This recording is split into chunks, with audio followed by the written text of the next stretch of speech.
very sweet good morning all of you. How are you? I hope you all are fine. Students, I hope आप सभी साथ साथ question कर रहे होंगे जैसे जैसे हम चैप्टर को आगे मूव कर रहे हैं. ठीक है, क्वेश्चन प्रैक्टिस बहुत जरूरी है, तो आपको वो सारी चीजें साथ साथ करनी है.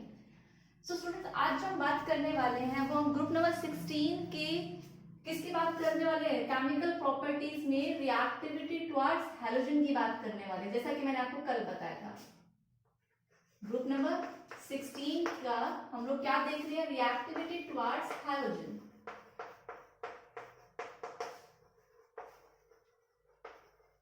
टुवर्ड्स हैलोजन कि भाई जो आपकी ऑक्सीजन फैमिली है ये कैसे रिएक्ट करेगी हैलोजन के साथ में. ठीक है, तो देखो ये आपके हेक्सा हैलाइड भी बनाते हैं, टेट्रा हैलाइड भी, डाई हैलाइड भी और मोनो हैलाइड भी. मींस जो हैलोजन है सेंटर एटम ये आपका ग्रुप नंबर 16 होगा. ये हेक्सा हैलाइड बना सकता है, ये टेट्रा हैलाइड बना सकता है, ये डाई हैलाइड बना सकता है और ये मोनो हैलाइड भी बना सकता है. It means +6 oxidation state, +4, +2 and +1 oxidation state में. ठीक है, तो अब हम बात करते हैं भाई सबसे पहले अपने हेक्सा हैलाइड्स की. Hexa halides means EX6 type की. तो सबसे पहले हम इसकी हाइब्रिडाइजेशन की बात करें. देखो हेक्सा हैलाइड का अगर मैं ट्रेंड देखूं तो आपका भी सबसे पहले जब हेक्सा हैलाइड होगा तो जो आपका हैलोजन है वो सिर्फ और सिर्फ क्या होगा? फ्लोरीन होगा. आपके क्लोरीन, ब्रोमीन और आयोडीन हेक्सा हैलाइड्स कभी भी नहीं बनाते. Only fluorides can form hexa halide. ठीक है, तो आपका देखो क्या बनेगा भी सल्फर SF6, सेलेनियम F6 और आपका टेरिलियम F6. ठीक है, भी ये हैलाइड्स बन रहे हैं वो भी कौन से? Hexa halide. मैं यहाँ पे ये नहीं बोल सकती HCl6 कि क्लोरीन आ जाए. ठीक है, ये चीज मैंने आपको वहां पे बताई है. सो अब देखो अगर मैं इनकी स्टेबिलिटी की बात करूं, इनकी स्टेबिलिटी की बात करूं तो आपका डाउन द ग्रुप स्टेबिलिटी क्या होती है? डिक्रीज होती है. तो जो SF6 है वो क्या है? मोस्ट स्टेबल है. क्यों? क्योंकि भाई सल्फर छोटा है और इसको चारों तरफ 6 फ्लोरीन एटम्स ने क्या किया हुआ है? सराउंड किया हुआ है. ठीक है, बट जब हम यहां से यहां मूव करते हैं तो क्या होता है वो देखते हैं.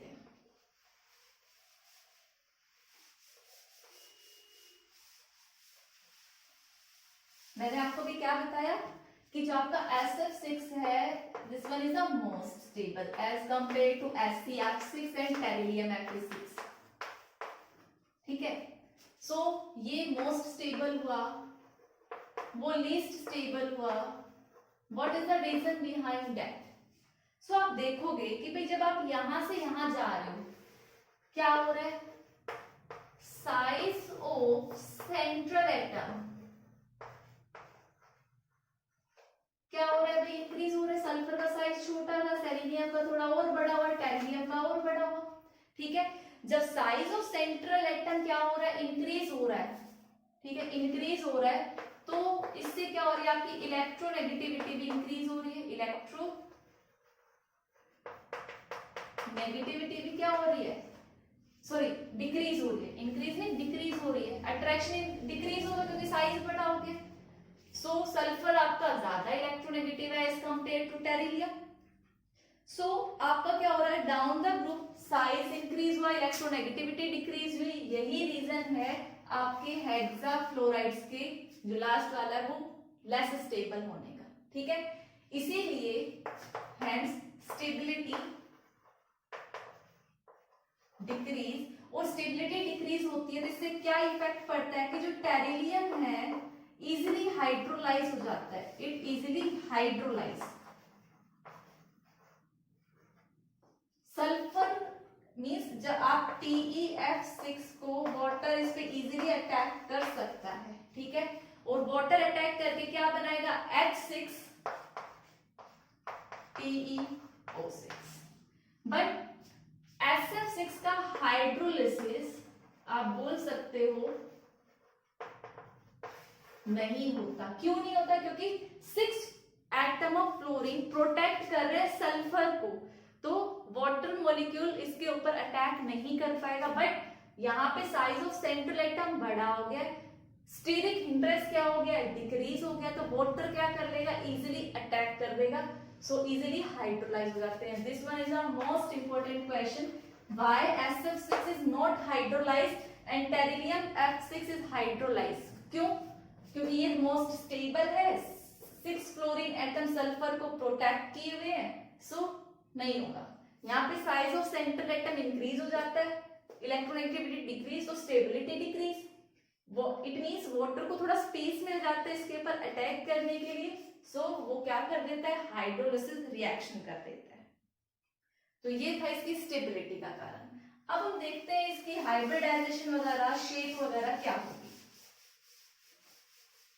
ठीक है, हम SF6 ही ले लेते हैं, SF6 हाइब्रिडाइजेशन फाइंड आउट करो, वो तो सभी को आती है। हाफ सेंट्रल एटम सल्फर है, मींस 6 वैलेंस शेल में 6 इलेक्ट्रॉन, कितने मोनोवैलेंट्स अटैच्ड हैं, 6, तो 6 + 6 12, 12/2 what is come out will be 6, तो 6 आया। अब 6 आया तो हाइब्रिडाइजेशन क्या होगी आपकी, sp3d2। ठीक है, अब sp3d2 6 चीजें हैं, तो 6 चीजें कौन से तरीके से अरेंज हो, देखो कोई लोन पेयर नहीं है, 6 के 6 क्या है, 6 बॉन्ड पेयर शामिल है, 6 बॉन्ड पेयर शामिल है, नो लोन पेयर, तो कोई भी डिस्टोर्शन नहीं होगा। तो जब 6 आया तो ज्योमेट्री क्या होगी आपकी, ऑक्टाहेड्रल। ठीक है, सो क्या होगा आपका सल्फर, ऑक्टाहेड्रल है, ऑक्टाहेड्रल ऐसे ही होगा, तो 6 फ्लोरीन एटम्स अटैच्ड होंगे and hybridization of sulfur is sp3d2। ठीक है, सो ये था हमारा SF6। अब हम मूव करते हैं अपने टेट्राहैलाइड्स पे, आप पहले इसको कॉपी करो।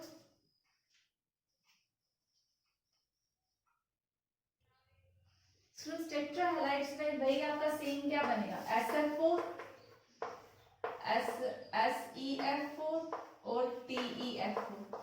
ठीक है, इसके भी हैलाइड्स की अगर मैं बात करूं तो जो फ्लोराइड्स हैं वो क्या होते हैं आपके, ज्यादा स्टेबल होते हैं। ठीक है, ये आपका किस स्टेट में है, अगर मैं स्टेट की बात करूं, सबसे पहले तो इसके जो ट्राइहैलाइड्स है इसमें भी फ्लोराइड्स आर मोस्ट स्टेबल। ठीक है, as compare to other halides. ठीक है, सो और इसके अगर गैस, ये कौन से स्टेट में होता है, गैसियस स्टेट में, ये आपका लिक्विड स्टेट में, और ये आपका सॉलिड स्टेट में। अब मैं अगर इनके स्ट्रक्चर की बात करूं तो सबसे पहले चलो देखो सेम ही टाइप है। ठीक है, SF4 का डिस्कस कर लेते हैं। हाइब्रिडाइजेशन क्या होगी, सेंटर एटम में 6 वैलेंस इलेक्ट्रॉन, 4 मोनोवैलेंट है, 10/2, हमारे पास 5 आया, 5 आता है तो हमारे पास हाइब्रिडाइजेशन sp3d हो जाती है। अब 5 में से आपके बताओ 4 ही बॉन्ड बने हुए, 5 में से 4 आपके बॉन्ड पेयर और 1 क्या है, लोन पेयर, तो इट मींस डिस्टॉर्शन होगा। 5 होता है तो ज्योमेट्री ट्राइगोनल बाइपिरामिडल होती है, TBP, बट यहाँ पे 5 चीजों में से एक आपका क्या आ गया है, लोन पेयर आ गया है। अब लोन पेयर आ गया तो ज्योमेट्री पेंटागोनल ट्राइगोनल बाइपिरामिडल तो होगी नहीं, देखो ये होनी चाहिए थी, ये सल्फर 5 चीजें और ये आपका क्या आ गया, एक लोन पेयर। ठीक है, बट इसको हम TBP नहीं बोलेंगे, इसको क्या बोलेंगे, सीसा बोलते हैं इस ज्योमेट्री को, टी शेप, टी नहीं शीशा, डिस्टॉर्टेड TBP बोल सकते हैं आप इसको। ठीक है, या फिर सीसा ज्योमेट्री।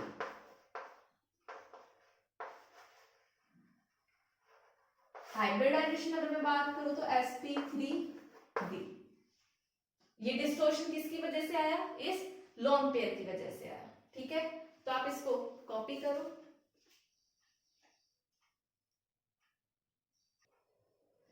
अब ना एक बहुत इंपॉर्टेंट चीज देखने को मिलती है, टेट्राहैलाइड्स जो आपके हैं, टेट्राहैलाइड्स वो आपके ना लैबिस एसिड भी है और लैबिस बेस भी है। these are Lewis acid as well as Lewis base.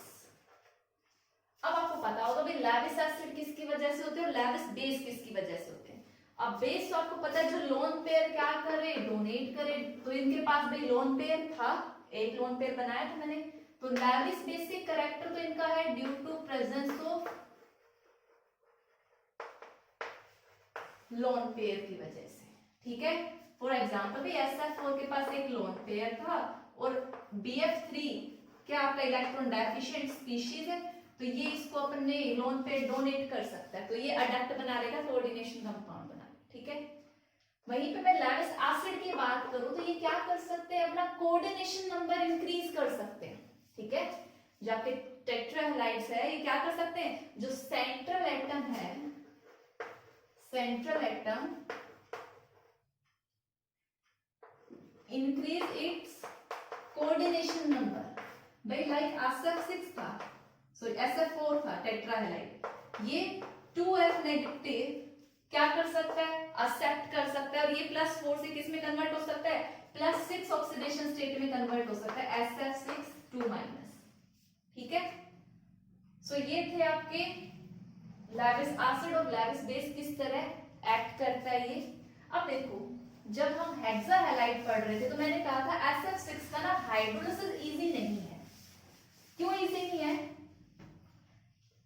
SF6 का hydrolysis, it does not hydrolyze, it does not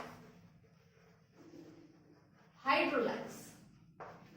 और इसका मैंने रीजन बताया था, इसके अंदर क्या है, 6 fluorine atoms protect the sulphur. ठीक है. सो किसकी वजह से, ड्यू टू स्टेरिक हिंड्रेंस की वजह से. भाई बहुत ज्यादा क्राउडिंग है सल्फर के चारों तरफ तो वाटर मॉलिक्यूल नहीं आएगा, ड्यू टू स्टेरिक हिंड्रेंस आपकी हाइड्रोलिसिस रिएक्शन नहीं होती. बट अब मैं SF4 की बात करूं तो आप क्या बोलोगे यहाँ पे, भाई 6 तो फ्लोरीन नहीं है, कम हो गए. इट मींस यहाँ पे स्टेरिक हिंड्रेंस क्या हो गई है, डिक्रीज हो गई है. स्टेरिक हिंड्रेंस डिक्रीज, जिसकी वजह से हाइड्रोलिसिस आपका क्या हो जाता है, इजी हो जाता है. Hydrolysis reaction take place. तो ये क्वेश्चन भी काफी बार आता है, why SF6 does not hydrolyse where SF6 easily hydrolyse. ठीक है. तो ये थे हमारे tetrahalides. Now move on dihalides. भाई डायहैलाइड में कितने हैलोजन एटम होंगे, 2 हैलोजन एटम होंगे. ठीक है. फॉर एग्जांपल डायहैलाइड्स, हम एग्जांपल ले लेते हैं SCl2. 2 हैलोजन आपको नजर आ रहे हैं. ठीक है.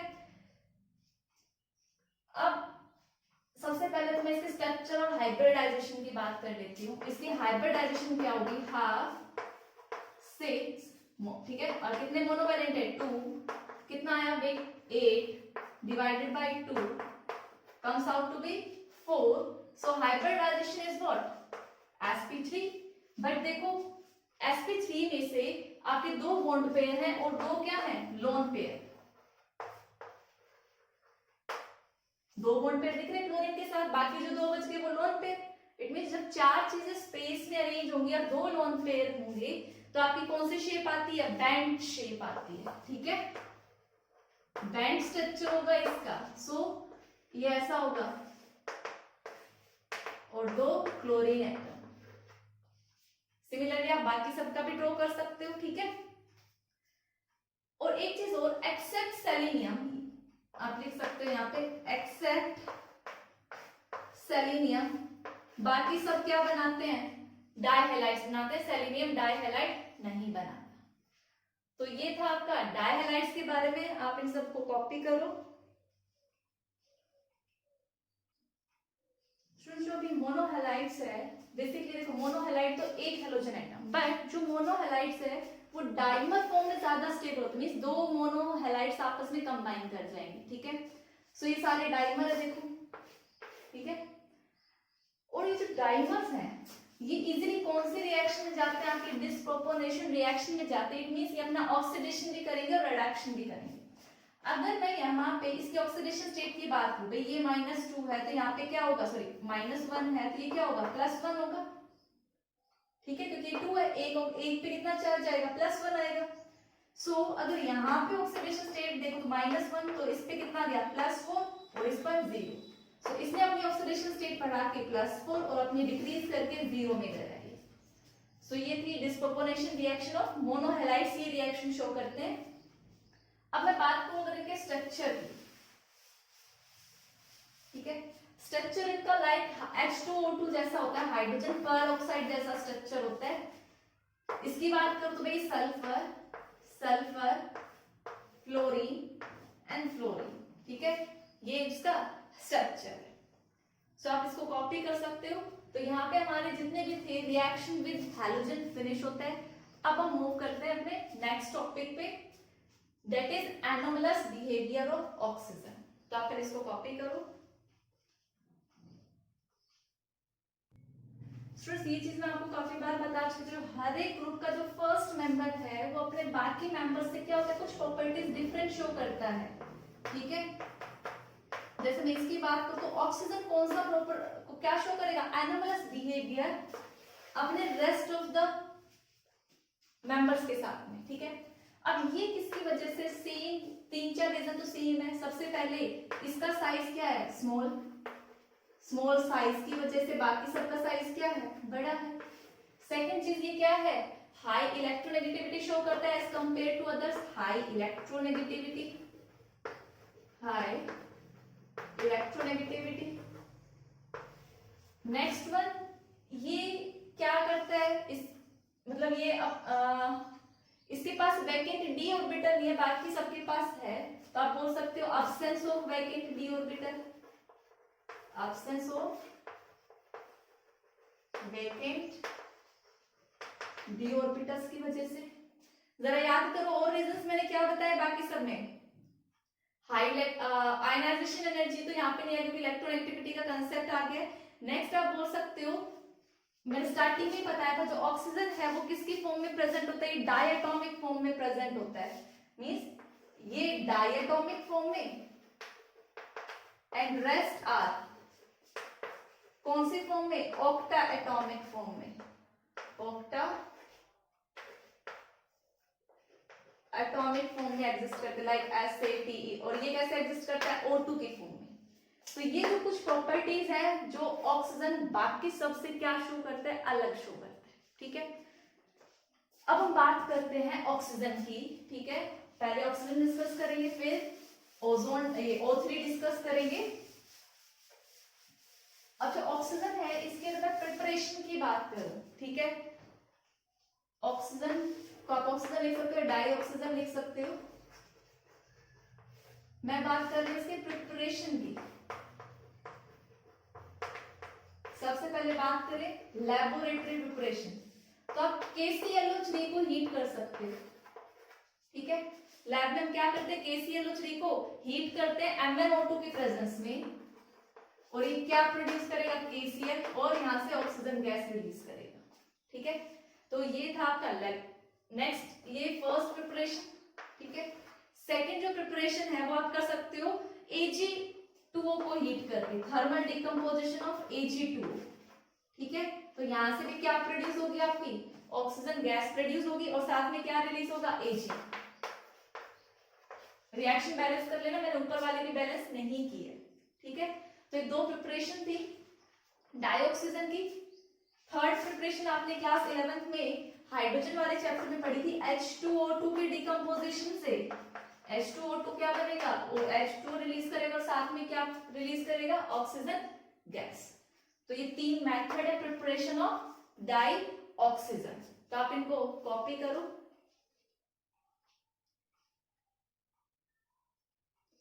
स्टूडेंट्स अगर यहीं पे अगर आपको ऑक्सीजन किस में प्रिपेयर करनी हो, लार्ज स्केल पे प्रिपेयर करनी हो, ठीक है, तो लार्ज स्केल वाली कौन सी है, आप इलेक्ट्रोलिसिस कर दो वाटर का, वाटर में से आप क्या पास करा दो, इलेक्ट्रिसिटी, H2O में से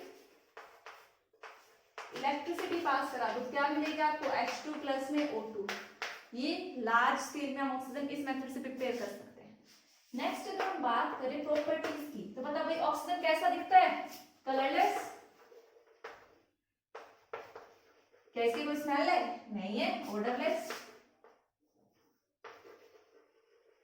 क्या इसका कोई टेस्ट है? वो भी नहीं है, तो ये टेस्ट लेस। ठीक है। अगर मैं इसके लिटमस पेपर पे चेक करूं तो ये क्या करेगा भाई? कौन सा कलर शो करेगा? ना ये रेड में होगा ना ये ब्लू में, ये क्या रहता है? न्यूट्रल रहता है। न्यूट्रल टू लिटमस पेपर, कोई कलर चेंज शो नहीं करता। दूसरा O2 क्या होता है आपका? पैरामैग्नेटिक। पैरामैग्नेटिक की प्रॉपर्टी शो करता है। ठीक है। नेक्स्ट अगर हम बात करें प्रॉपर्टीज इसकी, तो ये क्या करता है? आइसोटोप्स। आइसोटोप शो करता है। ये ऑक्सीजन 16, ऑक्सीजन 17 और ऑक्सीजन 18, ये सारे आइसोटोप्स किसके हैं? आपके ऑक्सीजन के हैं। ठीक है। नेक्स्ट अगर हम बात करें तो ये क्या है? इसकी कुछ रिएक्शंस वो मैं डिस्कस करती, पहले आपकी प्रॉपर्टीज आप नोट डाउन करो क्योंकि मेरे को स्पेस चाहिए आगे। सो स्टूडेंट्स नेक्स्ट है कि भाई ये जो ऑक्सीजन है क्या होती है? भाई सपोर्टर ऑफ कंबशन, कंबशन को सपोर्ट करती है। ठीक है। पावरफुल ऑक्सीडाइजिंग एजेंट है ये, और ये डायरेक्टली रिएक्ट कर जाती है मेटल्स के साथ है, नॉन मेटल के साथ, एक्सेप्ट नोबल मेटल्स। जो सिल्वर गोल्ड प्लैटिनम में नोबल मेटल्स है इनके साथ रिएक्ट नहीं करती। लाइक भी अगर सोडियम किसके साथ रिएक्ट कर जाए? O2 के साथ रिएक्ट कर जाए तो ये Na2O बनाएगी। ठीक है। सोडियम डाई Na2O। ठीक है। ये पेरोक्साइड भी बनाती है, Na प्लस O2, Na2O2 भी बनाएगी। ठीक है। जैसे एल्यूमिनियम के साथ मेटल के साथ रिएक्ट करा तो क्या बनाएगी? Al2O3 बनाएगी। वहीं अगर ये मीथेन के साथ रिएक्ट करे तो कंबशन रिएक्शन शो करेगी, CO2 प्लस H2 रिलीज करेगी। ठीक है। सो ये कुछ प्रॉपर्टीज थी आपकी ऑक्सीजन की, आपको मालूम होना चाहिए, तो आप इन सबको नोट डाउन करो। स्टूडेंट्स देखिए कुछ और प्रॉपर्टी भी है। कैटालिटिकली ऑक्सीडाइज रिएक्शन शो करता है। अगर आपको SO2 में ऑक्सीजन ऐड कराना है, SO3 में करवाना है, तो वो कैटलिस्ट की प्रेजेंस में होगा। ठीक है। सिमिलरली HCl और O2 को आप रिएक्ट कराओगे तो कॉपर क्लोराइड की प्रेजेंस में। ठीक है। ऐसे ही रिएक्शन विद हाइड्रोकार्बन है। ठीक है। ऑक्सीजन क्या करता है? हाइड्रोकार्बन के साथ रिएक्शन शो करता है। रिएक्शन विद हाइड्रोकार्बन, लाइक वही मैं बता चुकी हूँ, लाइक मीथेन O2 के साथ रिएक्ट करके क्या करेगा? CO2 plus H2O। अगर यहाँ पे क्या हुआ? अगर इथीन भी होता, CH2 डबल बॉन्ड सपोज करो CH2 होता, ये भी हाइड्रोकार्बन है, ऑक्सीजन के साथ रिएक्ट करके ये भी क्या बनाता? CO2 प्लस H2O बनाता। ठीक है। बट यहाँ पे एक्सेस ऑफ ऑक्सीजन लिया है मैंने। ठीक है। अगर मैं इसके यूजेस की बात करूं तो यूजेस ऑक्सी हाइड्रोजन टॉर्चेस। अब यहाँ से मैं आपको खुद सर्च करने के लिए देती हूँ। क्लास 11th में आपने पढ़ा था ऑक्सी हाइड्रोजन टॉर्चेस के बारे में, तो आप वो चीज देखोगे क्या पढ़ा था, कैसे वो वर्क करता है। नेक्स्ट है मेटलर्जिकल प्रोसेस, भी एक्सट्रैक्शन प्रोसेस में यूज किया जाता है। नेक्स्ट है प्रोडक्शन ऑफ सिंथेसिस गैस, ये भी आपने हाइड्रोजन वाले चैप्टर में देखा था। सो आपका होमवर्क है व्हाट इज सिंथेसिस गैस। ठीक है। उस प्रोसेस में भी O2 का यूज लिया जाता है। अब वो क्या है ये आपको सर्च करना है। वैसे जब हम स्टार्टिंग में पढ़ रहे थे तब मैं आपको बता चुकी थी what is synthesis gas, but अब जब रिवीजन है तो आपको खुद थोड़ी बहुत मेहनत करनी पड़ेगी। नेक्स्ट है rocket fuel, as a liquid O2 rocket fuel भी काम में आता है। आर्टिफिशियल रेस्पिरेशन देने के लिए, ठीक है, उस प्रोसेस में काम आता है आपका ऑक्सीजन। तो ये कुछ इंपॉर्टेंट यूजेस थे O2 के। ठीक है। तो स्टूडेंट्स ये था हमारे डाई ऑक्सीजन के बारे में। ठीक है। तो आप इन सबको, इनकी प्रॉपर्टीज, रिएक्शन, इनके स्ट्रक्चर्स आपको बहुत अच्छे से करने हैं। ठीक है। अब नेक्स्ट हम अगली क्लास में करेंगे। आज के लिए इतना ही। Thank you and have a nice day.